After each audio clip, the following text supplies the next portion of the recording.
Hai guys, Assalamualaikum warahmatullahi wabarakatuh. Apa kabar? Mudah-mudahan sehat selalu. Jumpa lagi dengan aku Arif. Dan kali ini guys, kita akan mulai rutin insya Allah membahas soal-soal dari SKD ya, baik TWK, TIU maupun TKP.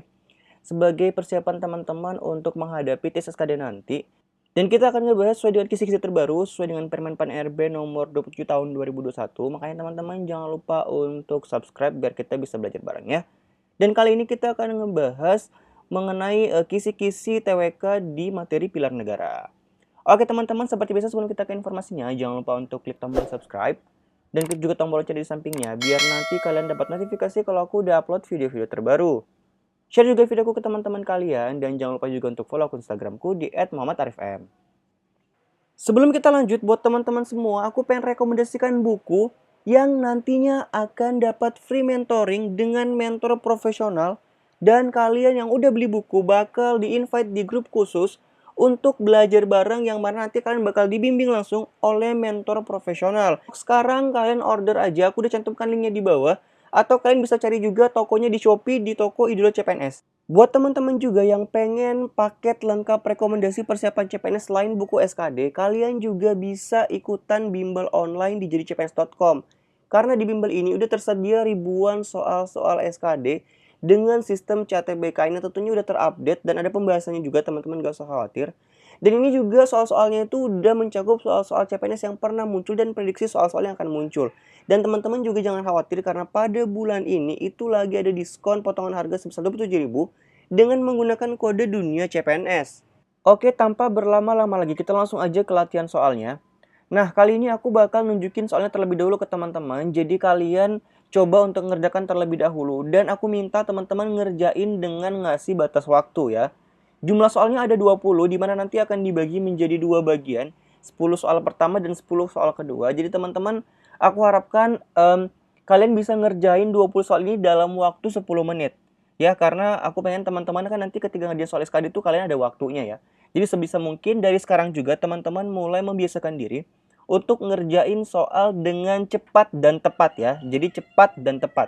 Jadi teman-teman nanti silakan siapkan timernya, atur waktunya menjadi 10 menit. Dan jumlah soalnya ada 20. Aku bakal lihatkan soalnya terlebih dahulu, teman-teman silahkan disimak dulu soalnya ya. Kalau udah siap langsung aja, ini dia soal dari TWK.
Itu dia 10 soalnya dan sekarang kita kembali ke soal yang pertama di bagian pertama. Teman-teman silahkan ditulis jawabannya ya, kita akan bahas bareng-bareng. Soal pertama, hukum yang mengatur hubungan antara negara dengan alat-alat perlengkapannya atau hubungan antara negara dengan warga negara termasuk ke dalam A. Hukum privat, B. Hukum pidana, C. Hukum perdata, D. Hukum administrasi negara, atau yang E. Hukum publik. Kita ke pembahasan, jawabannya adalah yang E. Jadi, hukum yang mengatur hubungan antar negara dengan alat-alat perlengkapannya atau hubungan antar negara dengan warga negara termasuk ke dalam hukum publik. Jadi, untuk yang jawaban pertama ini adalah yang E. Berikut ini lembaga negara yang tidak dipilih langsung oleh rakyat adalah A. Anggota DPR, B. Anggota DPD, C. Presiden, D. Wakil Presiden, atau yang E. Anggota BPK. Aku yakin ya teman-teman sebagian besar ini pasti udah tahu. Jawabannya adalah yang E, karena anggota BPK itu dipilih oleh DPR atas pertimbangan DPD. Dan anggota DPR, DPD, Presiden, Wakil Presiden ini semuanya dipilih melalui pemilu. Jadi harusnya teman-teman sudah pernah ya melaksanakan pemilu dengan memilih 4 dari elemen lembaga negara ini. Jadi untuk yang soal kedua jawabannya adalah yang E, anggota BPK. Karena dia dipilih oleh DPR atas pertimbangan DPD. Soal ketiga. Di antara negara-negara berikut ini yang menerapkan sistem pemerintahan referendum adalah Swiss, Inggris, Italia, Belanda, atau Belgia. Jawabannya adalah yang A, Swiss. Jadi Swiss itu menganut sistem pemerintahan referendum parlementer dan presidensial yang berarti diketuai oleh presiden dan parlemen. Referendum berasal dari kata refer, mengembalikan, yang berarti pelaksanaan pemerintahan dikembalikan atau diawasi oleh masyarakat. Di Swiss, parlemen sepenuhnya mengatur pemerintahan dalam negara, dan mereka selalu berusaha mencapai keseimbangan dinamika di antara badan legislatif dan eksekutif. Ada 2 jenis referendum yang ditetapkan di negara Swiss, yaitu fakultatif referendum dan obligatory referendum.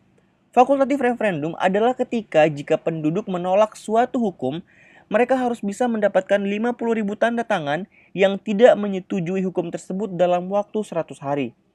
Jika sudah didapati demikian, maka akan diadakan suatu pemilihan nasional untuk menentukan apakah para penduduk lainnya juga menyetujui atau menolak hukum tersebut.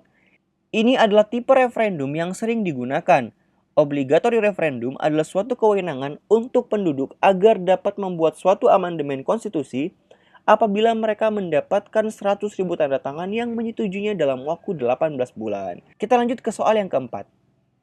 Lembaga kekuasaan kehakiman yang berwenang memeriksa dan memutuskan permohonan banding adalah A. Komisi Yudisial, B. Pengadilan Tinggi, C. Pengadilan Negeri, D. Mahkamah Agung, atau yang E. Mahkamah Konstitusi. Jawabannya adalah Pengadilan Tinggi. Pengadilan Tinggi adalah pengadilan tingkat banding, yaitu pengadilan yang memeriksa kembali perkara yang telah diputuskan oleh Pengadilan Negeri. Tempat kedudukan Pengadilan Tinggi itu di ibu kota provinsi. Jadi, lembaga kekuasaan kehakiman yang berwenang memeriksa dan memutuskan permohonan banding adalah yang B, Pengadilan Tinggi. Soal yang kelima.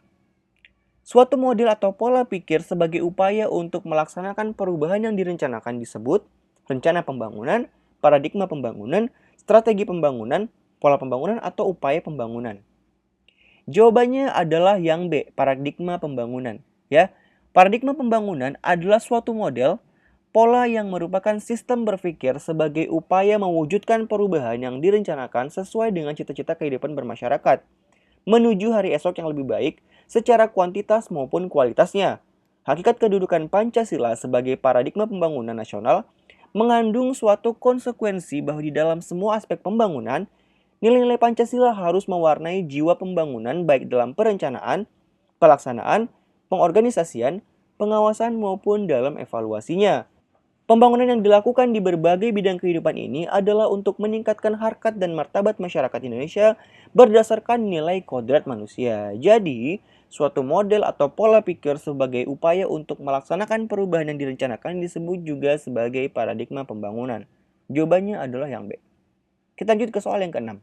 Perang Tapanuli di Sumatera Utara dipimpin oleh A. Panglima Polim, B. Thomas Matulesi, C. Muhammad Sahab, D. Sisingamangaraja 12, atau yang E. Peto Syarif. Jawabannya adalah yang D. Jadi perang Tapanuli di Sumatera Utara dipimpin oleh Singamangaraja yang ke-12. Soal yang ketujuh. Hasil keputusan sidang kedua PPKI pada 19 Agustus 1945 adalah A. Pemilihan Presiden dan Wakil Presiden, B. Penetapan dan pengesahan Undang-Undang Dasar 1945, C. Pembentukan Badan Komite Nasional sebagai pembantu Presiden, D. Penetapan 12 menteri untuk membantu tugas presiden, atau yang E. Penetapan dan pengesahan pembukaan UUD 1945. Jawabannya adalah yang D. Jadi hasil keputusan sidang yang kedua PPKI pada 19 Agustus 1945 adalah yang pertama, pembagian wilayah yang terdiri atas 8 provinsi, kemudian membentuk komite nasional atau daerah, kemudian menetapkan 12 departemen dengan menterinya yang mengepalai departemen dan 4 menteri negara.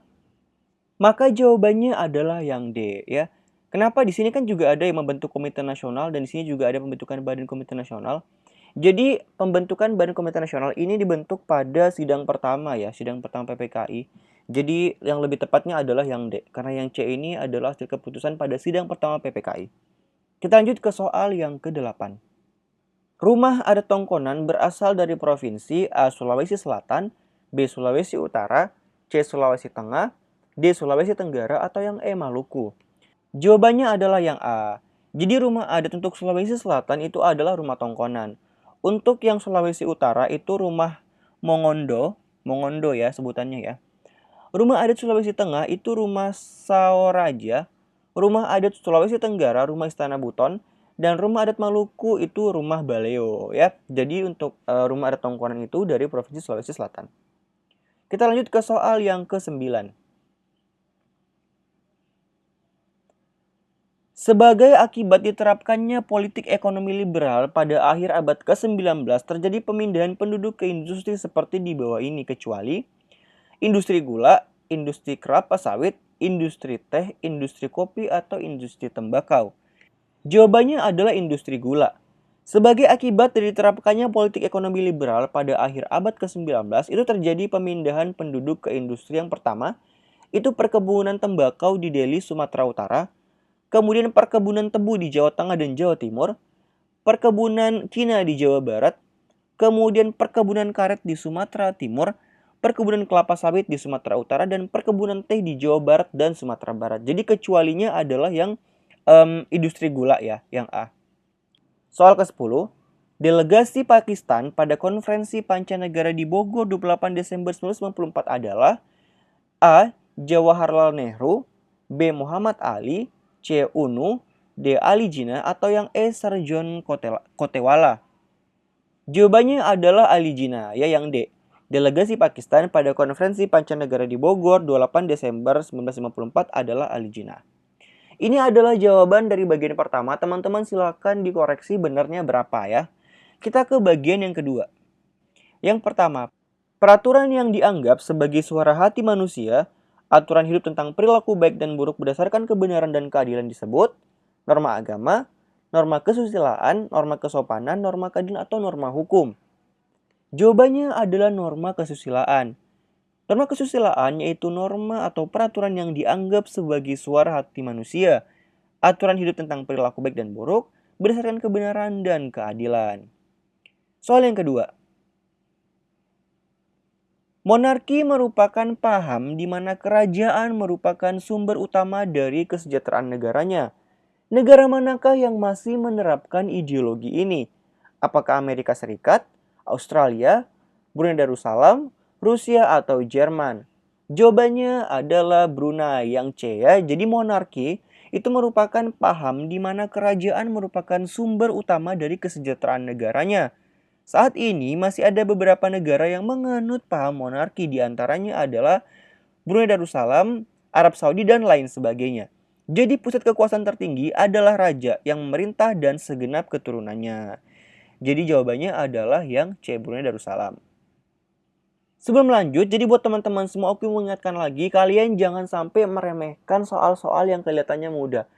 Karena justru soal-soal basic seperti ini itu sering muncul ya. Karena pemahaman dasar itu juga sering keluar pada soal-soal SKD. Karena pengalaman, bahkan aku sendiri ketika tes CPNS, itu soal yang keluar justru pemahaman dari Pancasila sendiri, pengertian gitu. Jadi teman-teman jangan pernah ngeremehin untuk membahas soal-soal yang simple seperti ini.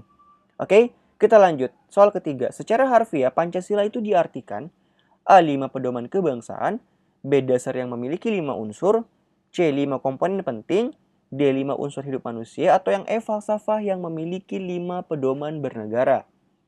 Jawabannya adalah yang B. Secara harfiah, Pancasila itu diartikan sebagai dasar yang memiliki 5 unsur ya. Soal yang keempat. Judul pidato yang disampaikan oleh Soekarno dalam sidang Dokuritsu Junbi Kosakai dalam bahasa Indonesia disebut juga Badan Penyelidik Usaha Persiapan Kemerdekaan Indonesia atau BPUPKI pada tanggal 1 Juni 1945 adalah A. Lahirnya bangsa Indonesia, B. Kesaktian Pancasila, C. Lahirnya Pancasila, D. Pedoman hidup berbangsa, atau yang E. Falsafah hidup Pancasila. Jawabannya adalah yang C. Lahirnya Pancasila. Lahirnya Pancasila adalah judul pidato yang disampaikan oleh Soekarno dalam sidang Dokuritsu Junbi Kosakai atau bahasa Indonesianya Badan Penyelidik Usaha-Usaha Persiapan Kemerdekaan Indonesia pada tanggal 1 Juni 1945. Pada pidato ini, awalnya disampaikan oleh Soekarno secara aklamasi tanpa judul dan baru mendapatkan sebutan lahirnya Pancasila oleh mantan Ketua BPUPKI Dr. Rajuman Widodiningrat dalam kata pengantar buku yang berisi pidato yang kemudian dibukukan oleh BPUPKI tersebut. Ya, jadi jawabannya adalah yang C. Dan memang tanggal 1 Juni itu kita peringati sebagai hari lahirnya Pancasila. Soal kelima. Suka memberi pertolongan kepada orang lain agar dapat berdiri sendiri merupakan nilai yang terkandung dalam sila keberapa? Pertama, kedua, ketiga, keempat, atau kelima? Jawabannya adalah yang kelima. Suka memberi pertolongan kepada orang lain agar dapat berdiri sendiri merupakan nilai-nilai yang terkandung dalam Pancasila sila kelima. Soal keenam. Pada tanggal 10 Januari 1950 dibentuk panitia teknis yang ditugaskan Presiden Soekarno untuk merencanakan, merancang, dan merumuskan gambar lambang negara yang dinamakan Panitia 8, Panitia 9, Panitia Lencana Negara, Panitia Pembangunan, atau Panitia Lambang Negara. Jawabannya adalah Panitia Lencana Negara. Jadi teman-teman jangan sampai terkecoh ya, mentang-mentang kalian sering mendengarnya Panitia 9. Jadi jawabnya Panitia 9. Sebenarnya enggak. Ya, karena pada tanggal 10 Januari 1950 dibentuk panitia teknis dengan nama Panitia Lencana Negara di bawah koordinator Menteri Negara yaitu Sultan Hamid II yang ditugaskan oleh Presiden Soekarno untuk merencanakan, merancang, dan merumuskan gambar lambang negara. Jadi pencetus dari lambang negara kita itu adalah Bapak Sultan Hamid II. Soal yang ketujuh. Rancangan lambang negara karya Sultan Hamid II akhirnya disetujui oleh Presiden Soekarno pada tanggal 10 Februari 1950 dan diresmikan pemakaiannya dalam Sidang PBB, Konferensi Asia Afrika, Sidang Kabinet RIS, Kraton Kadriah Pontianak, atau Konferensi Meja Bundar. Jawabannya adalah yang C. Sidang Kabinet RIS. Rancangan lambang negara karya Sultan Hamid II akhirnya disetujui oleh Presiden Soekarno pada tanggal 10 Februari 1950 dan diresmikan pemakaiannya dalam Sidang Kabinet RIS pada tanggal 11 Februari 1950. Jawabannya adalah yang C. Soal ke-8. Dalam penjelasan UUD 1945 dinyatakan bahwa negara Indonesia berdasarkan atas hukum Restat tidak berdasarkan atas kekuasaan belaka. Oleh karena itu, negara dalam menjalankan aktivitasnya harus berdasarkan pemerintahan, berdasarkan hukum, mengacu pada kebutuhan, merujuk pada kepentingan, atau menuruti keinginan penguasa. Jawabannya adalah yang B berdasarkan hukum. Dalam penjelasan UUD 1945 dinyatakan bahwa negara Indonesia berdasarkan atas hukum, tidak berdasarkan atas kekuasaan belaka. Oleh karena itu, negara dalam menjalankan aktivitasnya harus berdasarkan pada hukum. Jadi jawabannya adalah yang B. Soal ke-9. Segala sesuatu permasalahan yang terjadi dan menyangkut pidana harus diselesaikan secara hukum. Hal ini sesuai dengan pasal keberapa Undang-Undang Dasar 1945? 2, 3, 1, 5, atau 4? Jawabannya adalah yang C. Pasal pertama ayat 3 disebutkan negara Indonesia adalah negara hukum ya. Soal ke-10. Terbentuknya negara melalui adanya kelebihan dan dominasi seseorang atas orang lain, pemahaman itu merupakan intisari dari teori perjanjian, teori pemerintahan, teori politik, teori yuridis, atau teori kekuasaan. Jawabannya adalah teori kekuasaan atau yang E. Teori kekuasaan yang bersifat fisik yaitu yang kuatlah yang berkuasa, ajaran yang dianut oleh Machiavelli. Oke teman-teman, jadi itu adalah 20 soal TWK pilar negara yang bisa kita bahas pada hari ini. Semoga bermanfaat. Dan insya Allah kita akan ngebahas lagi soal-soal TWK dan TKP pada video-video mendatang insya Allah ya. Oke teman-teman, jadi mungkin itu aja informasi yang bisa aku share ke kalian. Mudah-mudahan bermanfaat dan insya Allah aku akan share lagi ke teman-teman semua. Informasi maupun materi baru pada video-video mendatang. Assalamualaikum warahmatullahi wabarakatuh dan sampai jumpa. Selamat belajar. Dadah.